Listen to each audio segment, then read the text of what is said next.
রাতের প্রায় 10টা বাজে। এখন বাচ্চা বলছে ও চিকেন খাবে, তাও আবার মটরশুঁটি দিয়ে। তো কি করব, ছোট মানুষ, ঘরে মাছের তরকারি আছে বাট ও চিকেনই খাবে। তো কি আর করার, এই যে রান্না বসিয়ে দিলাম। তো প্রথমেই আমি পেঁয়াজটাকে হালকা করে ভেজে নেব, জাস্ট সফট হওয়া পর্যন্ত। এরপরে আমি আদা রসুন বাটাটা দিয়ে দিব। আদা রসুন বাটাটা দিয়ে হালকা করে একটু ভেজে নেব। এরপরে দিব হলুদের গুঁড়ো, ধনিয়া গুঁড়ো আর মরিচের গুঁড়ো আর লবণ দিয়ে হালকা করে এই তেলের সাথে একটু ভেজে নেব। মশলাটা ভাজলে কিন্তু কালারটা খুবই সুন্দর হয়। তো এরপরে আমি একটু পানি অ্যাড করে দিব। তো পানিটা দিয়ে খুব সুন্দরভাবে আমি মশলাটা কষিয়ে নেব। মশলাটা যত সুন্দর কষাবেন মাংসটা কিন্তু খেতে ততই মজা হবে। তো এই যে আমি একটা তেজপাতা, মাংসর মশলা, জিরার গুঁড়া, গরম মশলার গুঁড়ো সব কিছু দিয়ে আবার হালকা করে একটু ভেজে নিব। এই যে খুব সুন্দরভাবে একদম কষিয়ে ফেলবেন। তো এই যে আমি আর একটু পানি অ্যাড করে দিলাম। এবার মশলা, পানি সব কিছু খুব সুন্দরভাবে একদম সফট করে কষিয়ে নিতে হবে।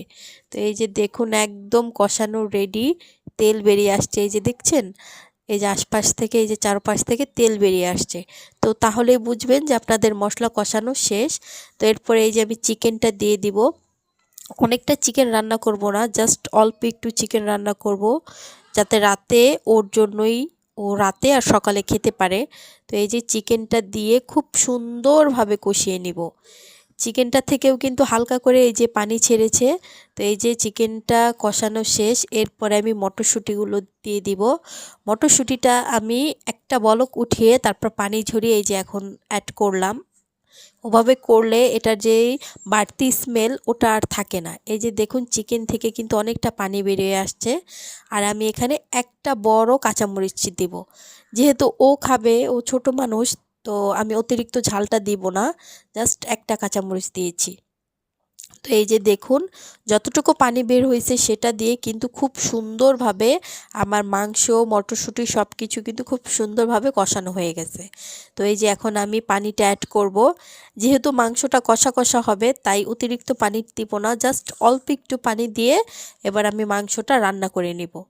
তো এই যে মাংসটা বলক চলে আসছে, তো একটু পরপর নেড়ে চেড়ে দিবেন যাতে নিচে লেগে না যায়। তো এই যে খুব সুন্দরভাবে নাড়াচাড়া করে নিলাম।